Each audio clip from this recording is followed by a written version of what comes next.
okay? Just because, a couple weeks at a time, Carl, because I tried to mitigate upset on family. I mean, our strategy is built on products, economics, and social, and people are the most important asset we've got. So that's where my heart is. It's these people out here are the most important asset we've got. So I've had to shut down twice for a small period of time just because, and you'll see it in the charts, third week of March, we lost 85% of our business. We lost 85% of our business. So why is that? And people kept eating, so we were too focused. Yeah. So it was one of the things I saw is we've got to diversify ourselves because our backlog, our customers that we have had, we got way into schools. And I'm like, wait a minute, we've got to diversify. We need a balance into grocery retail and food service restaurants. And boy, did that ever come back to bite us. So the good news out of this, it really put the pedal to the metal.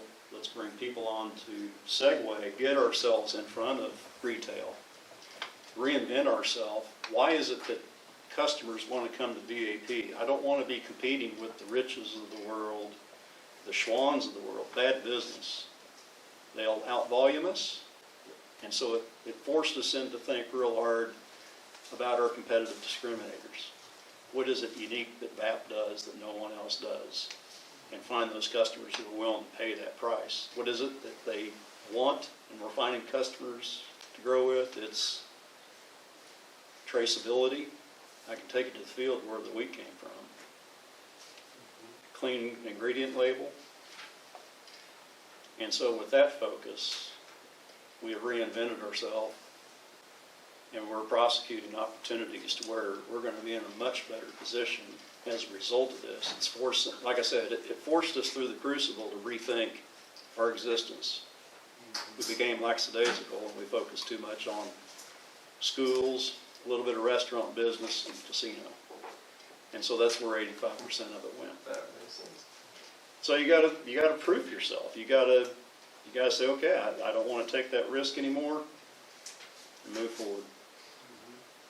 But I tell you, now I'll use the slides as a prop. So I'll go ahead and get in. So does that agenda sound about what you need out of this? Let's talk a little bit about where our business is and take you out to the factory. Tells me to do today. Wow. Did y'all hear that? As long as I get homemade ice cream. Oh, okay. You got it. Well, Stan and I were talking about this earlier. We've been here 20 years, and your family was a big part of it. You know that. So you can probably tell this history better than I, but it was a really interesting group of individuals that came together, OSU and USDA, coming together and say, okay, well, let's differentiate. Let's try to create a demand for the crop that we grow abundantly out here, which is premium grain, premium wheat. It's the best wheat in the world. And so let's use that and create a demand for it. And how your family came up with this idea, okay, well, let's create a dough manufacturer. Unbelievable. So we've got 868 partners now. That's who I work for, those investors. Okay? Deliver a patronage back to those investors for the wheat that they grow out here. So what makes us unique? That traceability we're finding is mattering in this market. The new millennial generation, the new consumers, the questions I receive from some of our new clients and where we're going, they want to know, where did this come from? The traceability, knowing the origin, is it a clean label?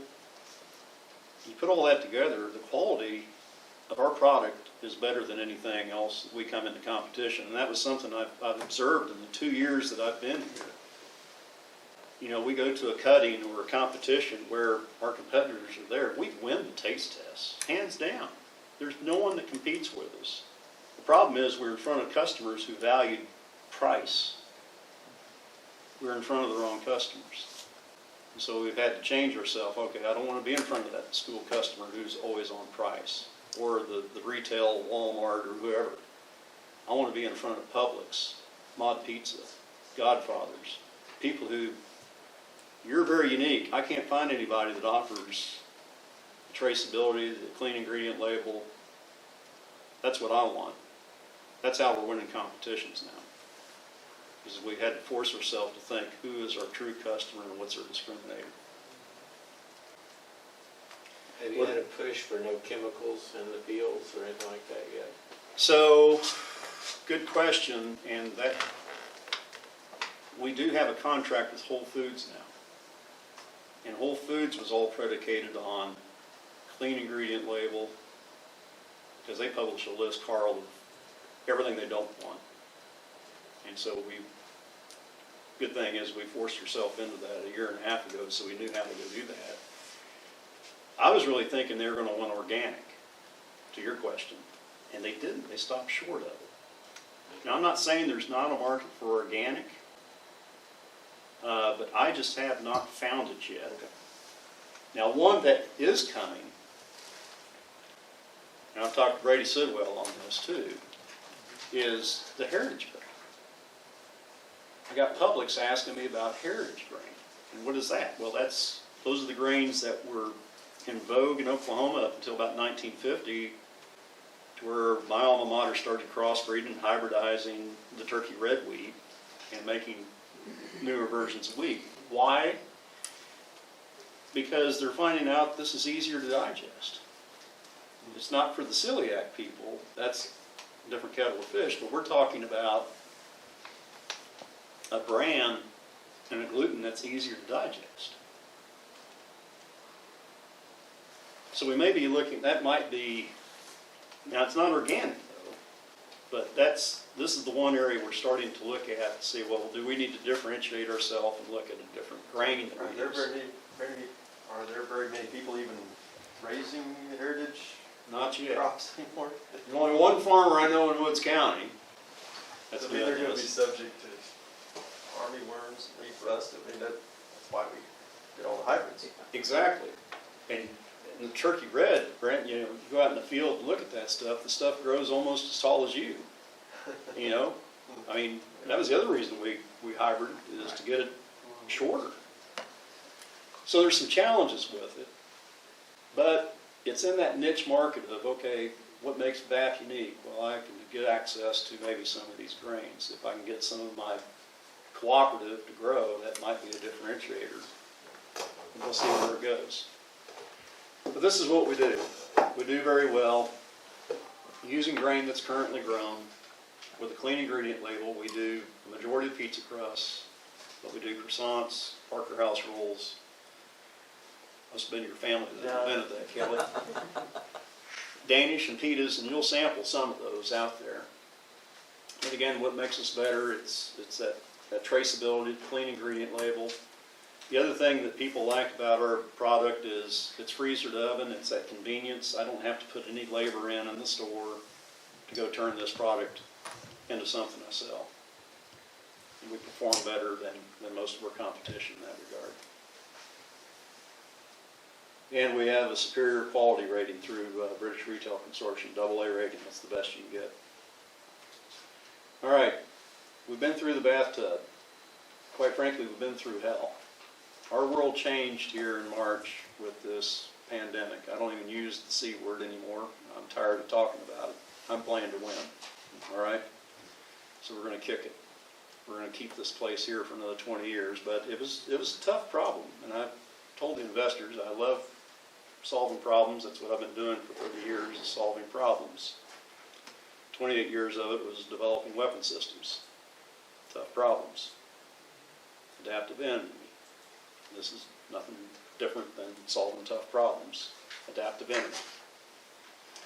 So we got to change our focus. Too heavy in schools, restaurants, casinos. Too focused on pizza crust. Where we need to go: food service, retail, grocery, and do some other products. And so that's what we're rapidly prosecuting, and we're going to be successful. On the school side, we still did a lot of the school lunches that went out. But But it still affected your business quite a bit? It did. It did. I mean, when we have school districts as large as New York City Council, Florida, So you're talking out of state. Houston, Dallas, That would be that's a problem. That's a problem. Now, we did partner with Gulf and Gallup, and we had a bunch of extra pizza crusts, and through our community, we found a way to do something with the crust that we couldn't sell. So, I mean, that was great, because we really couldn't do a hot lunch. We were doing cold lunches, but then And they loved it, so. we worked it, we kind of par-baked it, and we made it work. I mean, we did it because we love our community, but the other is, I mean, it kept the sanity of my employees, of, okay, we're gonna stay busy doing something. It's very, very key. So we're capitalizing on our quality, we know what we're good at, and we're finding customers who are willing to go pay that price for that quality. And I'll use this slide to tell you, I mean, there's 3 big clients we're about ready to close. And it's gonna be life-changing for this company, but it's also gonna be life-changing for this community, because we're gonna need to add another shift to get around all of it. We're gonna go from 45 people to 78 people really quick, and that's gonna be a challenge. Who is it we're adding? 3 people that value what we're doing. 7-Eleven. Now, it's kind of crazy that 7-Eleven Oklahoma has been a customer of ours, but Southland Corporation just purchased the 7-Eleven here in Oklahoma. Unbelievable. They looked at the pizza program in 7-Eleven Oklahoma and said, that's better than ours. We want to go nationalize this, so we're going from 15 stores to 120 stores overnight. And that's why I was in Oklahoma City yesterday. They value the quality of it. Next one's Godfather's. They don't do restaurants, but where their CEO's head is, I'm in 1,000 convenience stores now, and I want to be in 3,000 in 2 years. And I need somebody else to go produce our quality golden crust. I had a team from Omaha out of corporate here last week signing off on, yep, we're ready to roll. So we're going to be producing for Godfather's. But the biggest one is Mod Pizza. We don't have a Mod Pizza here in Oklahoma, but I hope to change that. 560 locations, they're based in Seattle. They are like the Subway of pizza. You go in, it's an 11-inch crust. They've got 32 toppings. Clean ingredient label, green. Proteins, which is why I do business like, oh, where's the beef, right? Oklahoma first, but they've got a problem. They currently process with a dough ball. They've got 565 locations in the United States. They're growing to 1,000. They just got a $327 million shot in the arm by an investor. And they got a problem with the crust, and they got to get rid of the labor to process the crust. Our decision meeting with them is 15 September in Seattle. $23 million a year in business. I need another shift. It's going to take 53 hours of line time every week just to get around their requirement. And why they want us? Traceability. They think that way. On any of these, if it would ever be beneficial for the governor to make a phone call, he has been doing that. I mean, we meet 2 or 3 times a week and make phone calls just like that. It used to be to try to bring a company in, but now a lot of our phone calls are, okay, we're trying to get a deal with you. And I wanted to ask you that, Brent. It's, especially with Mod. You know, they're from Seattle. What is it that we could do additional just to heap on? I mean, they love our story. But doing business with Oklahoma, is there an angle out of your office, governor, somebody? I mean, I was wondering, you know, do we still have the turkey hunt? You know, get these guys here. I mean, but is there something here in the near term, Brent, that we could just, as an additional, hey, we want this, we're here for you, we're committing a shift of line time, labor force is ready to go. I mean, something, some spin that you know you could throw at a founder or a CEO of a Mod Pizza. we'd love to. Just let us know. We'd make it happen in about 30 minutes. Probably not before 30 minutes, but. If you need me to write up a quick background for you, kind of look at it, and you know how the governor needs to see stuff, I'll give it to you, Brent, and you massage it, and, Okay, yep, okay. love to. But that frozen dough's got you a lot, I mean, just like the other one that you worked and finally got with the simple sign. Yeah, I mean, it's getting away from labor. And it cost them, what was the equipment? You said it cost each store that they'd have to just buy equipment. $20,000 of equipment. Saved That's the enough cost area. avoidance that MOD's looking at. They want to double the size, and so they are looking at, well, not only is it the labor, and this COVID thing has got their experience up now going, okay, it's hard to count on labor, I need to manage that out. Get people just value adding, you know, just topping ingredients and getting it into the oven and out. But it's the process steps. They eliminate 7 process steps, and so they got math to that as well as the equipment stand. Instead of $1 million just off the equipment. Exactly, and so, you said it, Carl, it's all, and so they're willing to pay more for our crust, but they want the story too. They love Alva, Oklahoma, and that's why we're all gonna be wearing MOD shirts here before too much longer. So at one time, I don't know if we still are, but at least six or 7 years ago, when I started managing the homestead, we were able to get the VAP pizza crust through Benny Keith as our distributor. Is that still on the table? Or? Oh, yeah, and that strategy's never gonna go away, Kelly. I mean, the restaurants that we service, food business, we're still gonna do distribution. You know, you gotta have a balance. We're too heavy in school, but where do we need to be? I need a little bit of school with a value-added partner like Alpha Foods have been with us for 20 years. Food, you know, distribution, Benny Keith, Cisco, US Foods, PFG, and then food service. The other one about ready to go open up is restaurant. And that's the other growth area we're gonna start. Actually, I'm gonna look for capital equipment. We need to be able to put value-added products into a bag, call it something else, Great American Bread Company or something, where it's on the frozen retail shelf. And my neighbor in Enid, Gerald Blevins, is helping me make the first step on that. We're gonna start seeing VAP croissants, Parker House rolls, and pita in Jumbo Foods. But we're getting ready for Publix and Smith's. That's where we need to go. So these 3 that you're talking about, the 7-Eleven. 7-Eleven, those are not Godfather's. finalized yet, but you're. It's within a month and a half of having all 3 of these done. 7-Eleven, it's almost a no-brainer. Godfather's, we're at the very end of it, and that might be worth a call. But it's the MOD. That would be the most important one. It's by far the largest. We couldn't be here without the assistance of many. Okay, this is a key takeaway. There's just not one action that occurred that allowed us to float and get through this trial. And so it was a partnership. It was constant communication with USDA, bank, your office, Brent, Oklahoma Manufacturing Alliance. I can't say enough about them. I mean, we've talked about them on Sean's call. They're on it. Very helpful, that communication and the helps and the resources available. And that's how we found out about this stuff. And we appreciate the relief grant, very much so.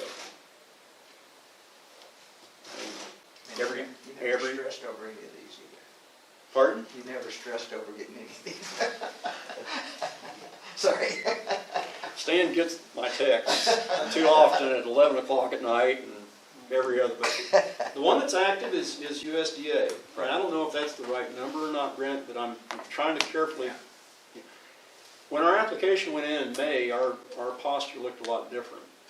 Today, I'm through the bathtub. I'm now beginning to see school orders. I'm now beginning to generate revenue. And we got these big opportunities that are ready to fall on us. So is that number accurate or not? But what's nice about it is you can use that for capital, and I want to get into a retail package. So I may need to use those funds smartly. So have you drawn down any of your emergency injury loan? Yep. So I've taken in the PPP, the injury disaster loan. That's what they came at. I applied for more, but That's what there was a point where they said, okay, we're kind of out of money, so they cut you off at 150. But the USDA program may be a better fit for us. But USDA loans, it's just a guaranteed loan. Correct. But if the SBA came back on with a better program, I'd be all for it. And they do so many more loans. I mean, I was talking with the guys in Stillwater, and I mean, SBA is such a bigger fish in doing loans than USDA. They work it harder on the Hill, but I mean, I'm happy. I mean, the fact that there is relief, there's options available to sustain a business like this through a crisis, I have no complaints. I have absolutely none. Yes, it's a lot of work. Yes, it's a lot of sleepless nights, but you know what? I'll take it for those 45 people that are in there working. I'll take it. And I appreciate it. It wasn't only that. There was loan extensions, loan payment extensions. We deferred loans. Woods County played a part in it, and it is playing a part of it right now. The USDA deferred loans, and so we didn't have to pay, and that freed up $56,000 a month to go do other things, to pay insurance for employees, or to pay salaries, or to pay ingredient suppliers, keep the lights on.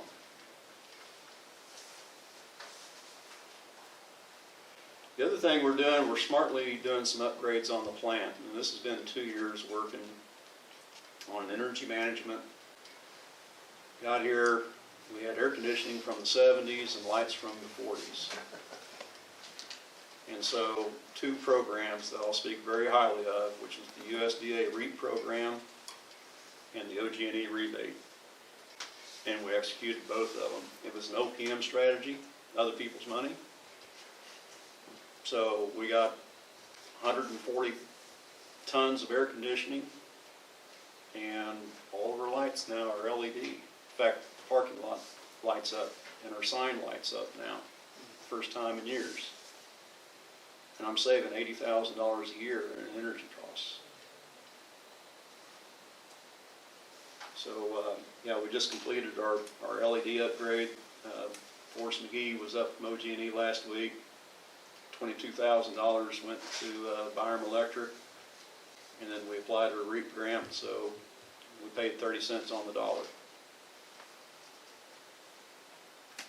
Let's go see the plant. We're still here as a result of COVID. We're happy, and we're growing. Like I said, it was a crucible to go through, and it caused us to rethink our business. And the federal and state programs really afforded us that ability to do it. I mean, not often do you ever get to, as a business owner, to be able to just kind of float and try to make it through a crisis, but also at the same time rethink yourself. What market do you really want to be in? What opportunities do you really want to go prosecute and be profitable? And that's what this did. So, And how many employees today did you say? 45, and I need to go to 78 by January. What's been the peak? At what year would we have peaked at BAP and employment? That's good. I'm going to have to get back on that one. How many? 202, 203, Really? That's a lot. early on, because that's, I actually came out and helped when I was at the chamber. You're saying it 2002, or you're saying 202 employees? 2002, Okay. a year. And how many employees you think there had been then? There was 100 and something at that time. At least 100 back then. Yeah.